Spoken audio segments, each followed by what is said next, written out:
All right. Hello, everybody. I'm Alan Zatkow, and welcome to this presentation today where I'm going to be discussing things like your deadlines and just to give you a broad overview of the cohort. A lot of you got a lot of this information from me in private strategy meetings a few months ago, but it has been a few months. So I like to go over everything at the beginning of the cohort. So let me get my presentation up.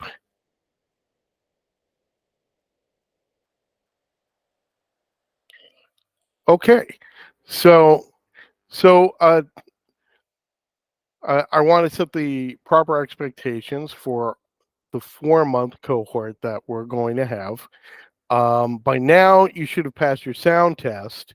If you haven't, you're a little bit behind schedule. You're going to need to catch up. Um, so make sure you talk to your producer and get everything up to speed. Um, your raw files due date. So your due date for your full raw recordings, which is the entire first draft of the book, is the Friday of the 6th week that of the day you started. So your start date was 2 days ago. January 8th. That should be a 4. 2023 is over and gone.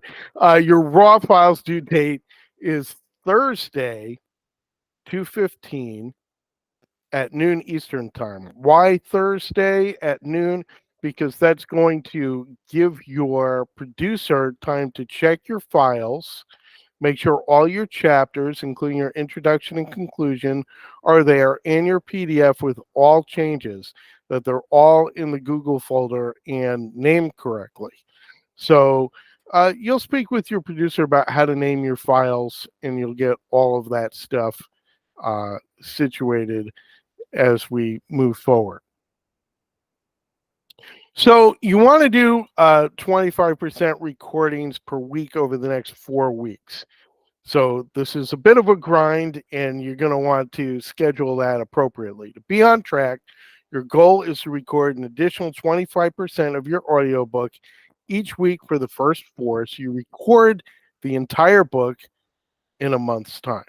This is going to give you an extra 2 weeks for you and members of your author community to listen to your audiobook so you can take notes and quickly do second takes of each section you don't like before you submit them to our post-production team. So every week, so at the end of this week, you should be 25% done with your initial recordings. By the end of next week, 50% of the book, half the book, should already be recorded. You want to tag in your producer every week. So when you upload new chapters into your raw files folder in your Google Drive, tag in your producer, let her know so she can listen to 10 to 15 minutes of the front material and 10 to 15 minutes of the back material. Producers here at our company are not required to work on the weekend, so if you tag them in on Friday, they may not get a chance to listen to your recordings until the following week. Just letting you know how that works. Producers are not revision editors. So with your softcover book, you had a revision editor that really read every word of your book and gave you advice on all of the fixes you need to make. So that's not your producer's job here. Your producer's job is to keep you on track with deadlines and workshops and answer questions. They're not going to do a deep dive and listen to all of your recordings. They're not the sound engineers that we have on our post production team. They don't have the sensitive equipment that our post production team members do. So if you want people to listen to your recordings before you submit them from beginning, middle, and end, bring in members of your author community to get some immediate feedback so you can redo chapters or parts of chapters that could be improved with another performance.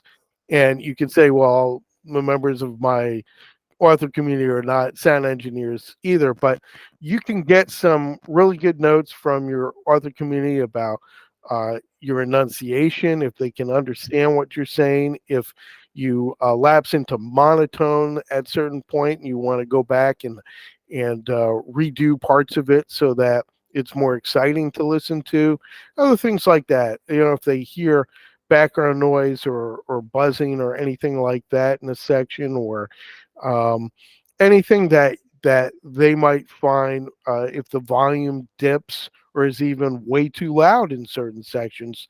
These are things that um, an author community can find, and that you can do re-recordings for before you submit your raw files.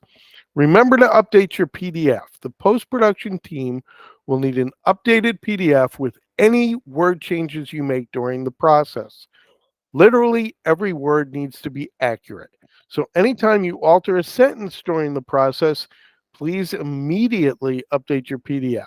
This is going to work better if you practice, find what's wrong in your sentence structures, and change them before you're in the recording stage. You should plan this out in your schedule.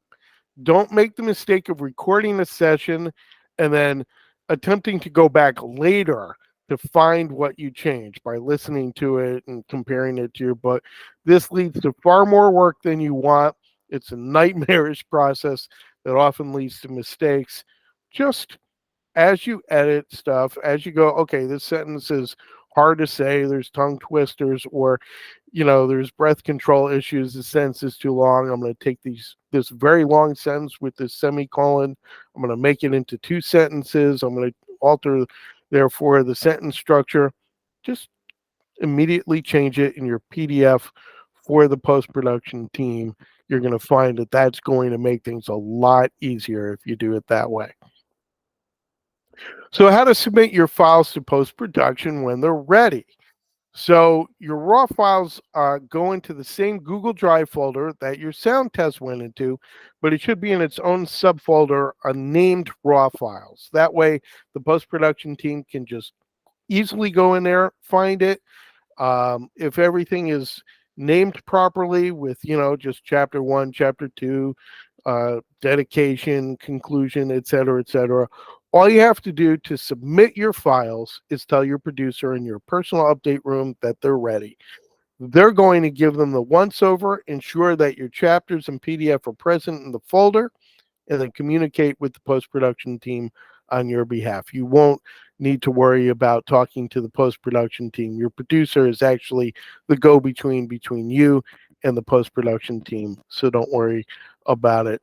All you have to do is let your producer know whenever you're ready. So there is a waiting period once you submit the raw files, and it can take anywhere from 2 to 4 weeks from the time you submit your raw files for them to be fully reviewed and the first cut of your audiobook created. During this time period, you can either, relax and rejuvenate, or, and I highly advise this, you can practice areas that you want to redo. There's no expectations for you except to attend some marketing workshops during this period.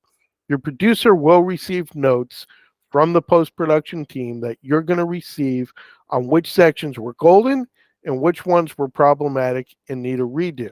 So when your producer gets those notes, your producer is going to put those notes in your update room, and you'll know exactly what to do. The final stretch. So when you get those notes from your producer, you're going to have 2 weeks from the time you receive your audiobook back to record the new material before the final copy needs to be resubmitted to post-production for the audiobook's final version. Some people get nervous, like only 2 weeks, but we've done a lot of audiobooks, hundreds of them, and this always ends up being more than enough time. It's going to typically take the post-production team 2 to 3 weeks to finalize it once your files are submitted. Cover review. So the art team is going to take your book cover and convert it into the square size file you need for your audiobook. Usually they're going to have it ready by the time your polished audio files are in review by the post-production team. While they're not going to be creating a new cover, simply converting your book cover, it's going to still look fresh and fantastic in its new shape. Last chance edit. So you're going to get an opportunity, obviously, to listen to your audiobook after the post-production team completes it. If there's any blatant errors, they can be fixed, especially if the errors are on our side. We want you to have the very best audiobook possible.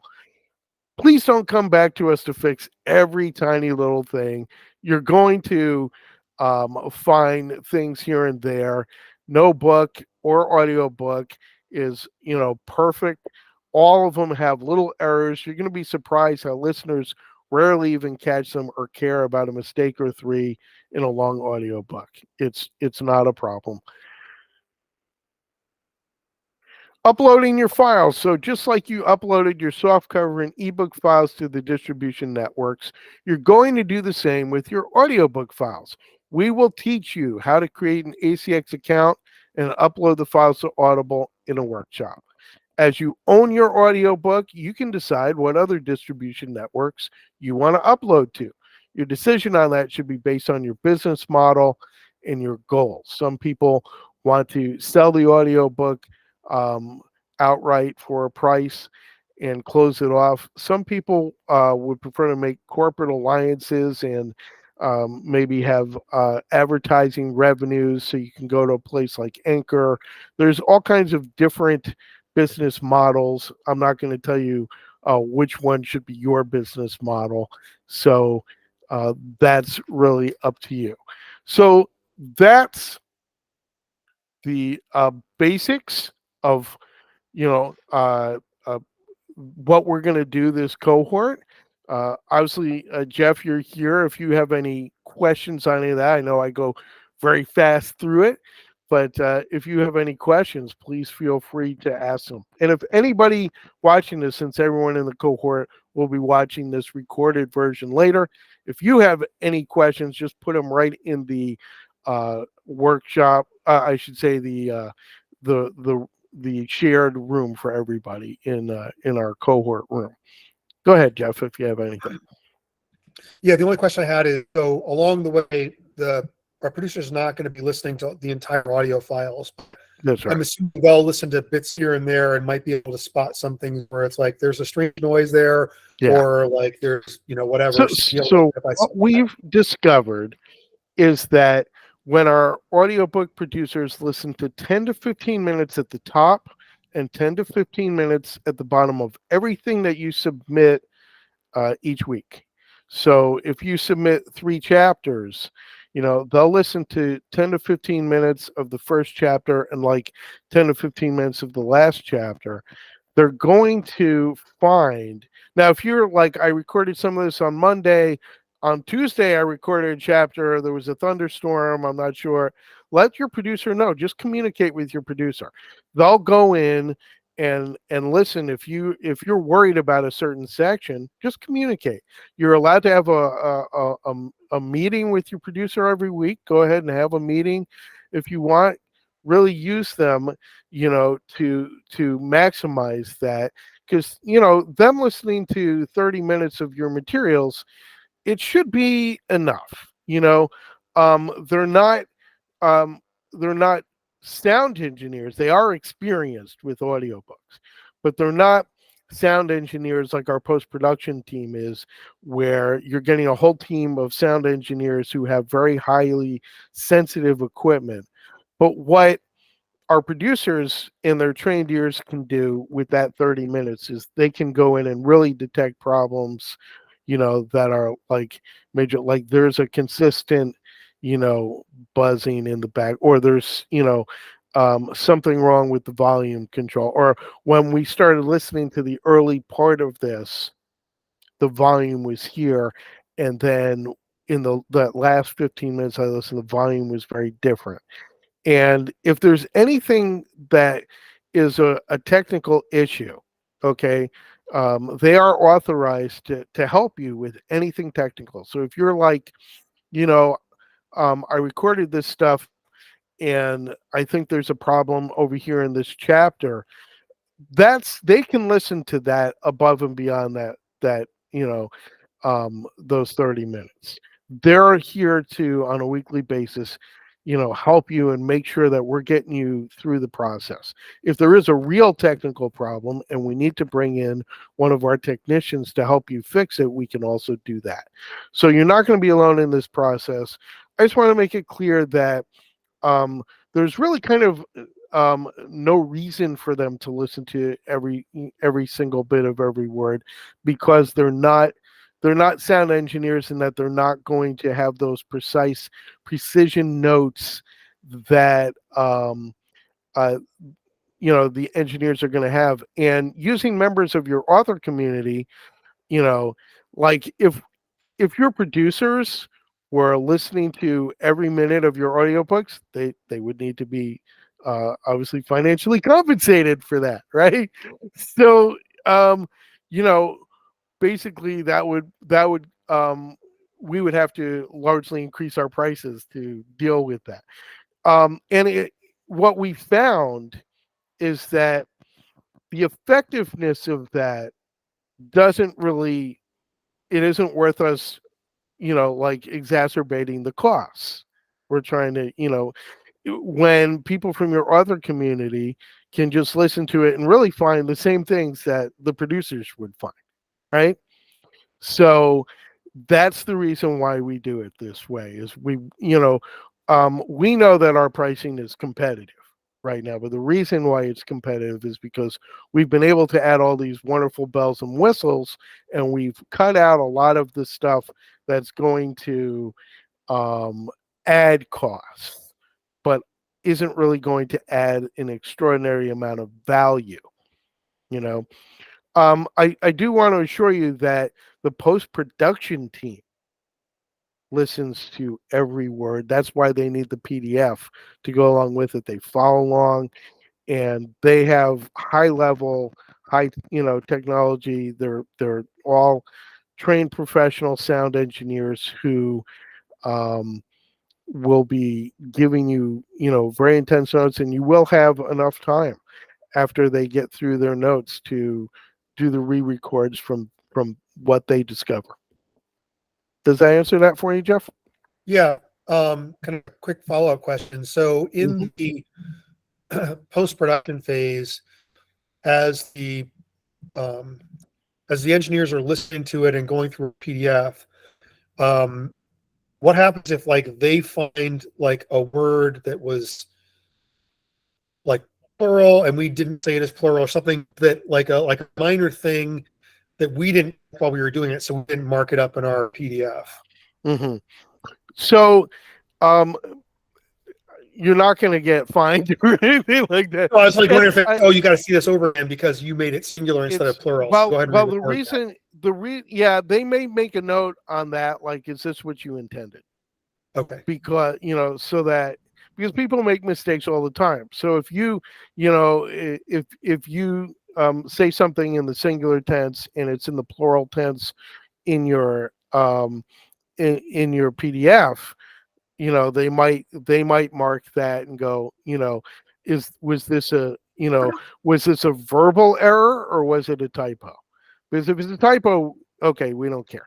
But if it's a verbal error, you want to fix that, right? Right. So Okay. so that is the kind of situation where you should get a note back on that. Okay. Yeah. So good. Those were excellent questions. Anything about the timeline or anything like that? Or okay, All good. yeah, yeah. All right. So that's really it for the presentation. It's really kind of I just kind of this is not one of our longer ones. This is where I just kind of want to go in, make sure everyone understands the deadlines and how the structure of this works. And as far as like deadlines for the second like round, that was like the first one. The raw deadline is a strict date, the 15th. I can't do that for the second day because everyone's going to be in the queue. Some people have 80,000 word books, some people have 20,000 word books. And so where you end up, when you get your notes back, you have a 2-week period from that point. I do want to say this. If you get your notes back and you're like, but I'm leaving on vacation like the day after tomorrow, just talk to me and your producer about it, and we can work out the timeline for the second, for the reduce. um that's okay.